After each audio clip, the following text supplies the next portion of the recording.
Olá, estamos aqui no terceiro dia do Congresso Internacional de Trombose e Hemostasia em Montreal e vamos falar sobre uma sessão muito esperada hoje. Foi uma sessão de comunicação oral que está aqui comigo o Dr. João Guerra, nosso membro da diretoria da AS-BTH Biênio 23-24, e que vai falar sobre essa sessão em que foi mostrado um estudo grande, retrospectivo, sobre reversão de anticoagulação com o reversor anti-10 que vai chegar aí no Brasil, que é o Andexanet alfa. Por favor, Guerra, conta pra gente o que você achou desse estudo, como que foi essa sessão, conta aí o que aconteceu. Bom, inicialmente, parabéns para esse BTH pela iniciativa de estar aqui no Congresso enorme, super atuante. Parabéns, Ariane, trabalho incansável. Bom, essa sessão foi muito interessante porque consolidou o conceito de que o reversor dos anti-10, dos DOACs anti-10, ele realmente é mais eficiente do que o complexo protrombínico, com 4 fatores. Então, teve um estudo da Universidade de Nebraska, com mais de 4.300 pacientes, um estudo grande, um estudo multicêntrico, observacional, onde eles avaliaram pacientes com sangramento em sistema nervoso central e sangramento em trato gastrointestinal, sangramentos maiores. Sim. E eles conseguiram o quê? Comparar 2 grupos. O grupo dos pacientes que receberam complexo protrombínico ativado como reversor e o grupo que recebeu o Andexanet alfa. Então foram mais de 1.000 e poucos pacientes em cada grupo. Estudos super bem randomizados, critérios de comorbidade, os critérios de idade, super bem pareados. E eles tiveram um resultado fantástico que mostrou uma redução de mais de 50% de mortalidade no grupo geral, quando comparando o Andexanet alfa com o complexo protrombínico ativado, mostrando uma grande eficiência da medicação, onde eles conseguiram até estabelecer que foram pacientes que receberam o reversor em até 2h30, e eles conseguiram dividir em 3 grupos de quando que os pacientes tinham tomado o DOACs a última vez. Então, eles dividiram em menos de 8 horas, 8 a 18 horas e mais de 18 horas. Então, no grupo do sangramento do sistema nervoso central, teve uma redução de quase 50%, e no grupo do sangramento em trato gastrointestinal, mais de 50%, quase 60%. E por isso que na média de todo o grupo Ficou 50%. ficou 50%. Mas assim, são dados incríveis. Vamos ver se os estudos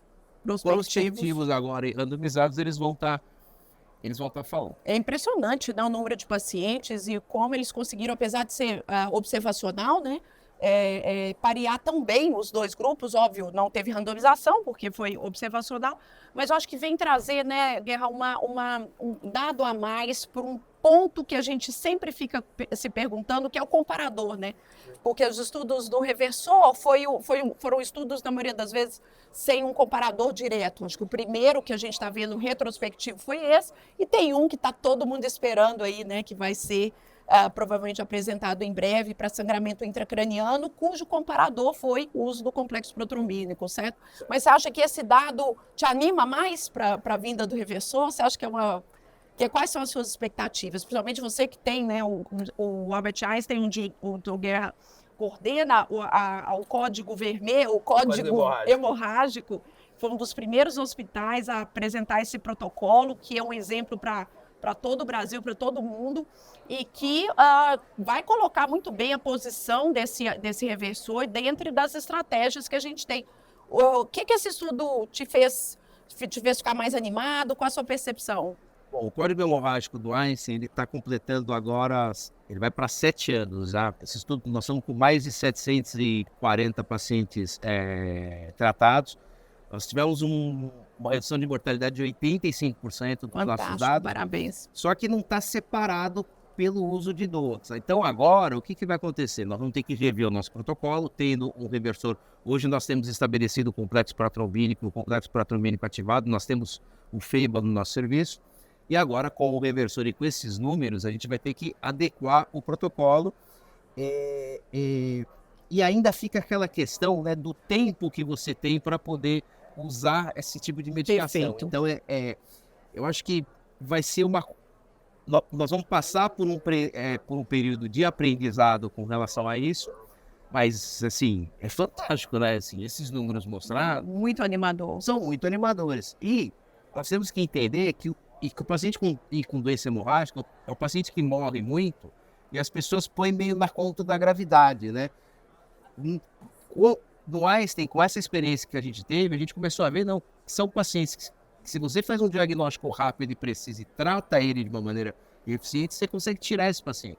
E nesse estudo do Einstein, quando a gente fez um corte com 280 pacientes, essa foi minha tese do MBA, que a professora Vanessa Taixa que me orientou, nós demonstramos uma redução de média de internação de 25 dias. Fantástico. Certo? E um saving, porque daí o saving e para esse paciente é muito grande de custo. Sim, total, de tempo de internação, de uso de hemocomponentes, de tudo, né? Então, assim, eu acho que esse tratamento eficiente e eficaz, apesar do custo ser alto, numa conta geral desse doente, ele vai se pagar. Essa é a nossa expectativa. Não sei se a sua impressão é essa também, mas a minha impressão é que talvez a gente vai ter que adicionar o relógio como a gente acionou nos protocolos de AVC e de infarto. É uma corrida contra o tempo, é uma corrida que vai precisar dessa abordagem multidisciplinar. A gente viu aqui, eu acho que isso está reforçando muito o papel do farmacêutico, o papel do enfermeiro, o papel da equipe multi. Vai realmente, eu acredito que a percepção que nós da cardiologia tivemos, a partir do momento que o paciente entra com uma dor torácica e que a gente identifica que ali é um infarto com supra e que você aciona toda a cadeia de tempo, de estratégias para diminuir esse tempo, eu penso que o manejo do sangramento grave vai caminhar por um protocolo nesse sentido. É a sua percepção também? Que vai ter que envolver toda a estrutura do hospital? Eu acho que a gente tem uma falha no nosso sistema de saúde, onde nós temos procedimentos gerenciados em infarto, nós temos procedimentos gerenciados em AVC, sepsis e tromboembolismo venoso. Está faltando para a doença hemorrágica. Então, acho que a gente vai passar por um período de aprendizado, uma mudança de cultura, uma organização dos serviços, mas eu não tenho dúvida que isso vai salvar muitas vidas, não só o reversor, mas a organização como um todo. Pacientes que precisam ser submetidos a procedimentos cirúrgicos rápidos, porque eu sempre brinco que vaso aberto, não adianta banco de sangue, farmácia, sangue total.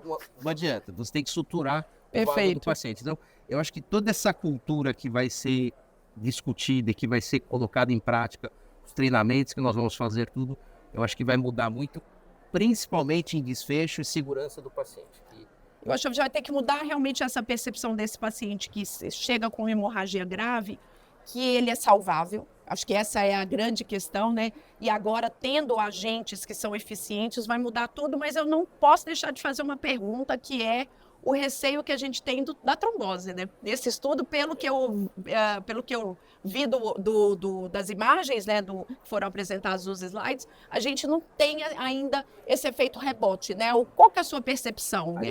Faltou na apresentação de hoje, que nós vamos ter que aguardar para a publicação. Sim, com certeza. Os eventos adversos, que a trombose é o mais importante. Não falaram. Não mexeu na mortalidade, né? Porque a mortalidade intra-hospitalar, que foi o desfecho, né, reduziu. Mas eu acho que talvez essa seja a grande mensagem. Mas, né? Se a gente for extrapolar, com a varfarina, que a gente faz muita reversão de intoxicação picomarênica em pacientes trombofílicos que trombosam muito. Certo. Então, vai ter que ter todo um aprendizado de quando voltar com essa anticoagulação. Que a gente não pode esquecer, né? Então acho que nós vamos passar por um período de aprendizado. Eu acho que nós vamos ter o quê? Fazer scores de risco, tanto de sangramento como de trombose, para ver o tempo que você pode reiniciar. Tem a questão da função renal, enfim, que é muito importante também, a função hepática nesses dois. Enfim, eu acho que nós vamos ter que aprender um pouco com o DOACs, assim como a gente já faz com a varfarina. Sim. Com a varfarina a gente já faz com uma certa tranquilidade. Há muitos anos a gente usa complexo protrombínico. Então, vitamina K, etc. Tem mão para isso. Sim. Agora, com os negativos, nós vamos ter que aprender. Também acho, e eu acho que nesse sentido, né, a sua experiência da prática, né, de tendo montado o primeiro protocolo, e a sociedade, que, né, aqui nós temos uma diversidade de especialistas, também acho que vai ser muito importante a gente ajudar e nos ajudarmos com experiência, com formação, para poder realmente ser efetivo no estabelecimento desses protocolos. São diferentes serviços de saúde, né, com diferentes demandas. Acho que a telemedicina, a teleconsulta também vai ser importante. Eu sei que vocês já fazem isso, né, há muitos anos, essa integração de serviços. Enfim, eu acho que a gente vai viver um momento aí de grande expectativa e aprendizado com a vinda do reversor, e que a gente está pronto aí como sociedade, né, e contamos, óbvio, nós juntos vamos poder contribuir, né? Você concorda? Estaremos juntos e óbvio que nós vamos ter, no Einstein a gente teve uma experiência também nos hospitais públicos, que o Einstein administra, onde não tem todos os recursos, mas o diferencial, Lorena, são as pessoas. Concordo. É a cultura de você treinar o médico, treinar a enfermeira, treinar o farmacêutico. É óbvio que você tem as ferramentas de inovação, os point of care tests, as drogas muito eficientes, elas fazem uma diferença enorme, mas a grande diferença é você ter as pessoas atentas em como tem a jornada do paciente com doença hemorrágica, ou seja, desde que ele chega numa emergência, os exames que são colhidos, o horário que saem esses exames, e alguém para ajudar a fazer o diagnóstico, essa é a grande diferença. Então, acho que isso é possível a gente fazer hoje. A gente já com fez. Telemedicina, hoje tem vários exames laboratoriais que poderiam ser melhor utilizados na prática e clínica, que não é que tem custos altos, tem que melhorar mesmo a eficiência do serviço. Os serviços precisam entender que para esse tipo de paciente mais grave, você tem que ter uma eficiência das pessoas no sentido de fazer um diagnóstico rápido e fazer um tratamento preciso. Isso nós vamos ajudar a formar essas pessoas. Com certeza. Conte com a gente. Acho que vai ser uma experiência aí, tem muita coisa boa para vir. E muito obrigado pelo seu tempo, por compartilhar aqui toda a experiência. E a gente vai continuar aqui fazendo a cobertura do ISTH 2023 direto de Montreal para todos os nossos colegas aí do Brasil que são membros da SBTH. Tchau, tchau. Tchau, Obrigada, pessoal. João. Até a próxima. Obrigada. Tchau, Tchau, abraço tchau. para todo mundo. Tchau. Tchau.